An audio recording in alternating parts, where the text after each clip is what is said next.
Hello everyone, welcome to my channel once again. My name is Deepika and today we are going to discuss our next topic, that is for the class 10th and even for the class 9th also, and it's quite interesting and it is related to the similarity and congruence of triangles, right?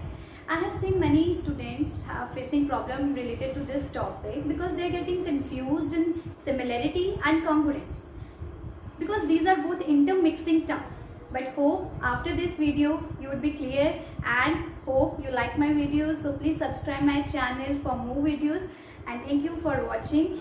And let's start. First is similarity of triangles.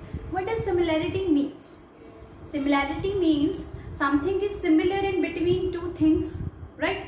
And if we talk about the similarity of figures, similarity of figures का मतलब क्या है कि similarity of shape. Similarity of figures means similar shape. But we can't say that if there is similarity of figures, then there must be all the sides of that figures must be same. So हम ये नहीं कह सकते कि अगर similarity है तो दो ट्रायंगल्स अगर सिमिलर हैं तो इट मीन्स उनकी साइड्स की जो लेंथ है वो भी क्या होगी, equal. No, similar means they have similar shape. Both the figures if they are similar then they have similar shape. उसको हम ये नहीं बोल सकते कि उनकी जो लेंथ होगी वो भी क्या होगी, सेम. सो हम ये बोल सकते हैं कि if similarity of figures are similar shape but differ in size. Example लेते हैं ट्रायंगल्स की. If we have two triangles A B C and second one is D E F. Now is these triangles are similar? Of course yes, because we can say the shape of both the triangles are similar, both the figures are similar, but the size is different. This one is bigger and this one is smaller. So this is the similarity. But if we talk about similar in shape, then how we can calculate or we can check that figure is, both the figures are similar, by using the concept that these are similar in shape. Similar in shape को का मतलब क्या होगा mathematical अगर language में हम बोलें, that is similar angles.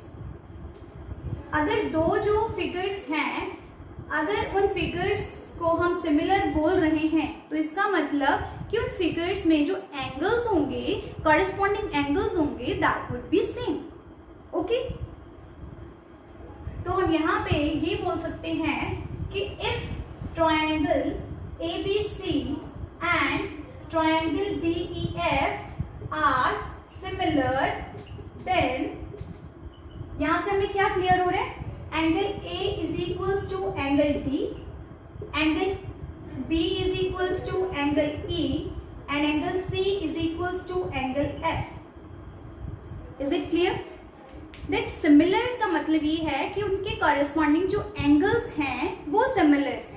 दो जो ट्रायंगल्स हैं उनके एंगल सिमिलर होंगे. जरूरी नहीं है कि ये साइड जो है ये भी क्या हो, सिमिलर, राइट? तो ये हुई सिमिलरिटी ऑफ ट्रायंगल्स की डेफिनेशन. और हम क्या बोल सकते हैं सिमिलरिटी में, दैट कॉरेस्पॉन्डिंग जो साइड्स की रेशियो होगी, this side and this side, इनकी जो रेशियो होगी दैट वुड बी सेम. तो और हम क्या बोल सकते हैं,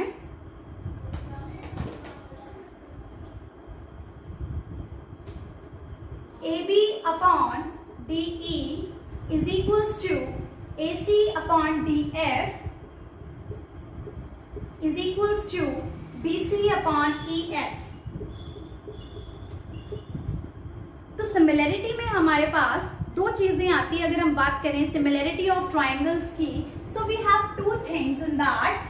first is the angles, corresponding angles are equal.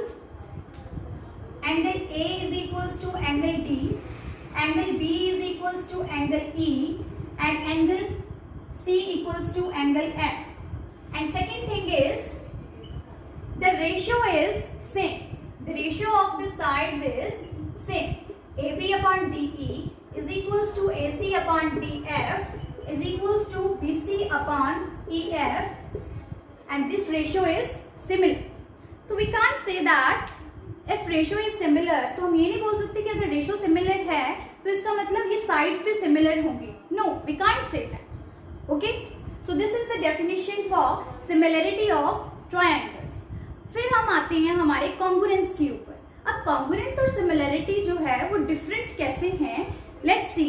हमने बोला सिमिलरिटी में हमारी जो सेम शेप होगी बट सेम साइज नहीं होगा, राइट. बट कॉन्ग्रुएंस में क्या होता है, it has also same size and same shape, right. तो उसकी अगर हम एग्जाम्पल लें, वी हैव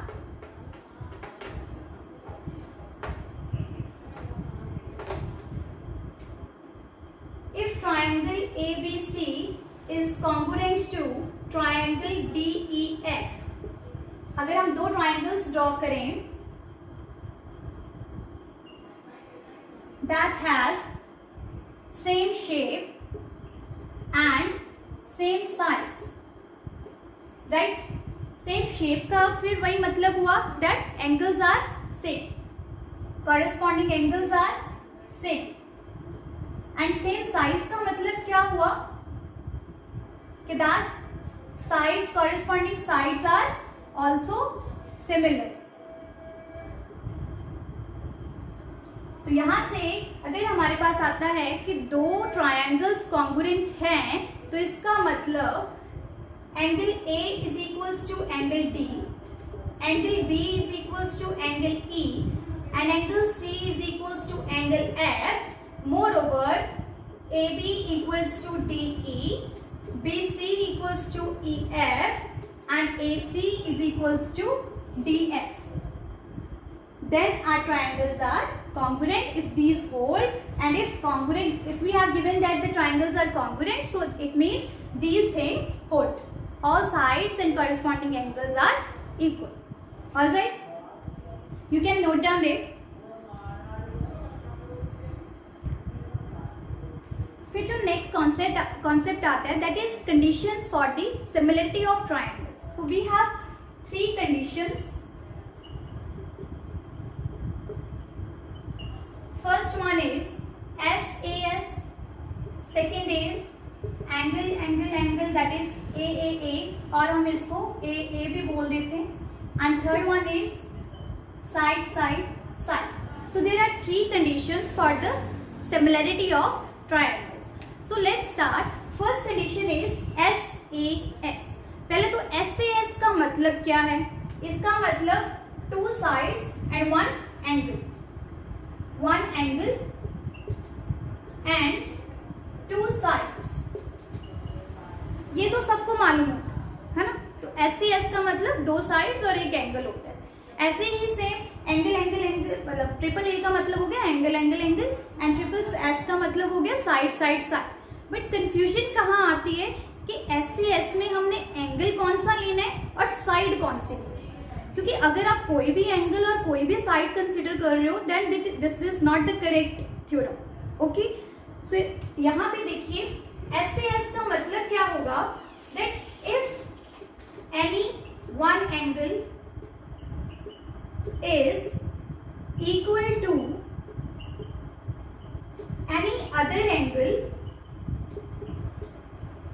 एंगल कोई भी दोनों एक एक इक्वल हो of both the triangles, and then the sides between those angles are in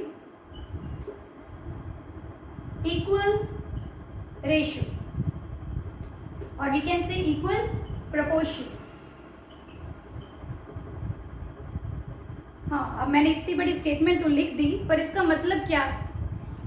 हमारे पास अगर 2 ट्राइंगल्स हैं A, B, C and D, E, F, alright. तो SAS के अकॉर्डिंग क्या चीज है कि अगर कोई भी एक एंगल इक्वल है, वो जरूरी जरूरी नहीं है कि ए के साथ डी ही इक्वल होना चाहिए हमेशा, फिर ही हम उसको सिमिलर बोलेंगे। No, that's not the case. Angle कोई भी इक्वल हो, ए के साथ ई इक्वल हो सकता है, ए के साथ एफ इक्वल हो सकता है, ए के साथ डी इक्वल हो सकता है, एनीथिंग। बट मैटर क्या करता है कि हमने साइड्स कौन सी इक्वल प्रोपोर्शन में लेनी। तो we can consider the side between these angles. इस एंगल के बीच में जो दो साइड्स आ रही हैं, this one and this one, ऐसे ही this side and this side, इस एंगल, ये किन दो साइड्स के बीच में जो एंगल हम कंसिडर कर रहे हैं वो एंगल आना चाहिए। तो ये वाली side and this one side, ठीक है। तो ये जो साइड्स होंगी they are in equal proportion, means we can say that angle A is equal to angle D and AB upon DE is equals to AC upon EF. Then अगर ये चीज hold कर गई, फिर हम बोलेंगे by SAS triangle ABC is similar to triangle DEF. Clear? तो यहाँ पे फिर हम बोलेंगे कि SAS जो है वो अप्लाई हो रहा है, that two sides are in equal proportion and angle is equal, one angle is equal, so by SAS these triangles are similar. Clear? Okay. You can also note down it. It's simple language.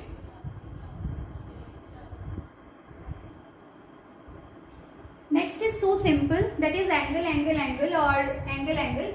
इसमें हम consider कर सकते हैं हमारे दो angles. Let's suppose कि A angle and B angle, these are correspondingly equal to E and D angle. So if angle A is equals to angle E and angle B is equals to angle D, then we can say by angle angle criteria we have triangle ABC is similar to triangle. Now we can't say DEF because we started from A, so here it is EDF, because corresponding to A we have E angle, corresponding to B we have D angle, and corresponding to C we have F angle. So we have to write in this way that triangle ABC is similar to triangle EDF. Clear? So this one is A angle angle angle criteria. Next one is side side side criteria. Side side is also very simple. Here we can consider our three sides. Then let this side is equal to this side is equal to this side, and this side is equals to this side. Right? Here we don't need any type of angle. No need to consider angles in if we are applying side side side criteria. So for side side side, AB upon, now we can't say these are equal because we show that these are in equal proportion, right?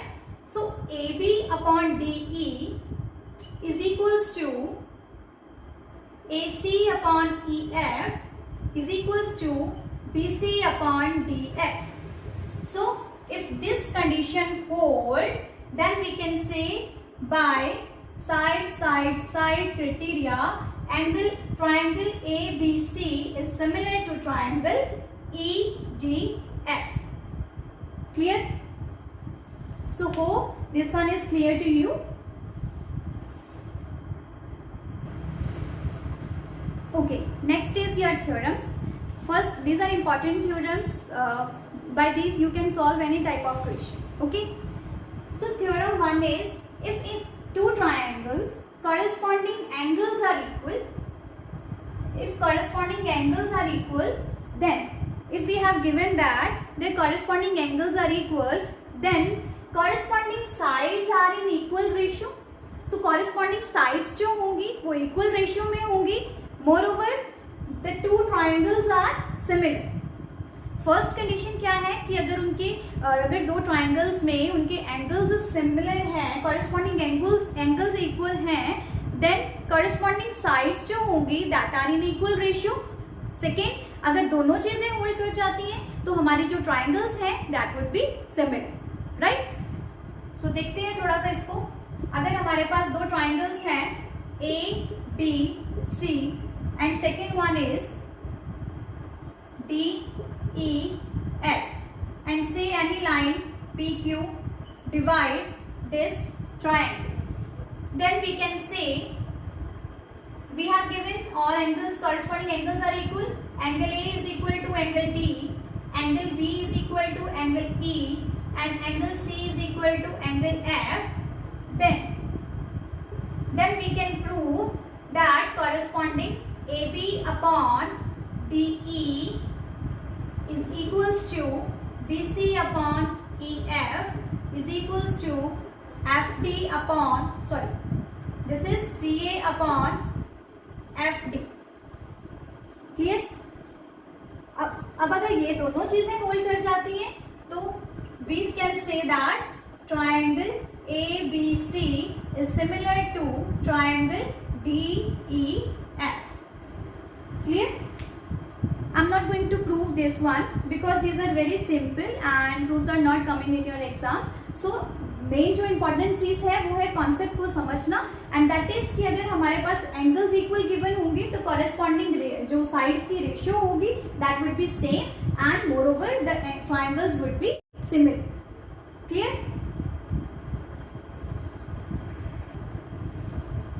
Then our second theorem is related to the areas, right? The ratio of areas of two similar triangles. अगर हमारे पास given है कि दो triangle similar हैं तो उस case में अगर एरियाज की रेशियो निकालनी है then the ratio of that areas of triangle is equal to the square of the ratio of their corresponding sides. मतलब हम उनकी कॉरेस्पॉन्डिंग जो साइड्स हैं उनकी रेशियो लेंगे, रेशियो का स्क्वायर्स लेंगे और that ratio is equal in all the sides. Clear? And that is equal to the ratio of the areas of the both triangles, right? So here we have triangle ABC, second one is DEF. तो theorem के according हमारे पास अगर triangle similar given है तो this theorem holds only if triangles are similar. Okay, triangle ABC is similar to triangle DEF, then area of ABC triangle upon area of DEF that is equals to, तो वो किसके equal होएगा? उनकी sides की ratio के squares के equal. That means AB upon DE whole square that is equals to BC upon EF whole square equals to CA upon FD whole square. Clear? तो theorem क्या चीज हमें एक्सप्लेन करती है कि अगर हमारे पास दो ट्राइंगल सिमिलर गिवन हो और हमें कुछ एरिया फाइंड आउट करना हो तो उस केस में ये थ्योरम यूज होएगी. And the theorem is area of triangle ABC upon area of triangle DEF is equal to the square of the ratios of the corresponding equal sides. Clear? You can note down this. Okay, तो ये थी जो हमारी important theorems use होती हैं. तो एक example देखते हैं दैट इज वेरी इंटरेस्टिंग और आपको इजी भी लगेगा because we have understood all the concepts. So इसमें क्या है, हमारे पास दो ट्राइंगल्स गिवन हैं एंड कुछ चीज़ें कंडीशंस गिवन हैं. हमें क्या बताना है कि वो ट्राइंगल्स सिमिलर हैं या नहीं हैं, और अगर सिमिलर हैं तो किस क्राइटेरिया के अकॉर्डिंग वो सिमिलर हैं. मतलब किस कंडीशन के अकॉर्डिंग, साइड के अकॉर्डिंग, साइड के अकॉर्डिंग या एंगल के अकॉर्डिंग. क्लियर? तो हमारे पास फर्स्ट देखते हैं, फर्स्ट पार्ट जो है इसमें हमारे पास गिवन है that angle A is 40, angle B is 60, angle C is 80. तो यहाँ D angle is 60, E is 40 and F is 80. तो सबसे पहले हमें क्या पता चल रहा है यहाँ से कि that angle A is equals to angle E which is equals to 40 degree and angle B is equals to angle D which is 60 degree and angle C is equals to angle F which is 80 degree. तो यहाँ पे हमारे पास तीन angle जो हैं वो equal आ गए. सो हम क्या कह सकते हैं, कुछ और चीज की जरूरत ही नहीं है. By angle angle angle criteria we have triangle ABC is similar to triangle. Now see here, A is corresponding to the point E in this triangle. So we can write triangle ABC is similar to triangle ED and F. EDF, right? Because A angle के corresponding E angle equal आ रहा है, B angle के corresponding D angle equal आ रहा है और C के corresponding F angle equal आ रहा है. यही मेन चीज है यहाँ जहाँ पे बच्चे गड़बड़ करते हैं. तो ये चीज बड़े ध्यान से समझना है कि कौन से एंगल की corresponding कौन सा एंगल है in the second triangle, right. तो ये था हमारा फर्स्ट क्वेश्चन. अब सेकेंड देखते हैं. सेकेंड क्वेश्चन में हमें साइड्स गिवन है. अब एंगल के बारे में कुछ भी नहीं दिया, साइड्स गिवन है. साइड्स हमें देखने में कुछ डिफरेंट लग रही है, right. AB is 2.5, BC is 2, AC is 3 centimeter and DE is 5 centimeter, DF is 6 centimeter and EF is 4 centimeter. But अगर हम देखें यहाँ पे that AB upon DE that is equals to 2.5 upon 5 which is 1 upon 2 and AC upon DF is equals to 3 upon 6 which is again 1 by 2. BC upon EF is 2 by 4 which is again 1 by 2. तो यहाँ से हमें ये पता चल रहा है that all the corresponding sides have the same ratio, right? तो हम क्या कह सकते हैं that by side criteria we can say these triangles are similar because AB upon DE is equals to BC upon EF is equals to AC upon DF which is equals to 1 by 2. So triangle ABC is similar to triangle DEF. This completes your question 2. Is it clear?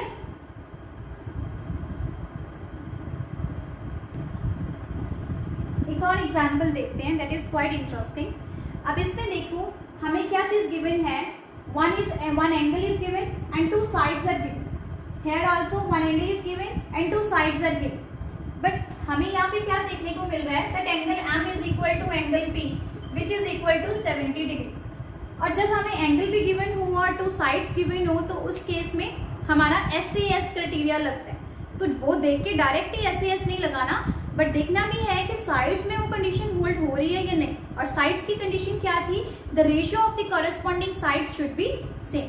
तो यहाँ पे जब हम देखेंगे that MN upon PQ that is not equal to ML upon PR. ये तो हमें देखने में पता चल ही रहा है कि 2.5 को जब 6 के साथ डिवाइड करेंगे तो कुछ नंबर आएगा that is not equal to when we divide ML by PR. So this ratio is not equal. It means these triangles are not similar.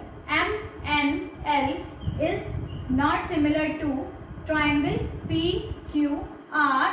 चाहे यहाँ पे 2 sides और एक एंगल गिवन है हमें, लेकिन फिर भी these triangles are not similar. So this completes your all basic concepts of triangles related to similarity. So in next video we'll do our questions related to the exercise and more extra questions. So keep watching my videos and hit like and comment and share it with your friends. Thank you for watching.